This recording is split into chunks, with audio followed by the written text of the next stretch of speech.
जिंदगी एक सफर है सुहाना, यहाँ कल क्या हो किसने जाना।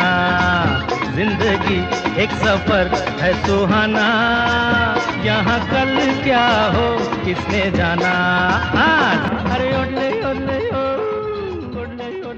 ভারতের সবথেকে পুরনো ট্রান্সপোর্ট ট্রাম প্রথম চালু হয়েছিল 1873 সালে কলকাতায়।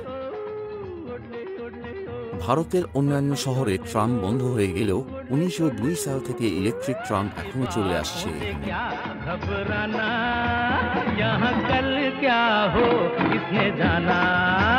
जिंदगी एक सफर है सुहाना, यहाँ कल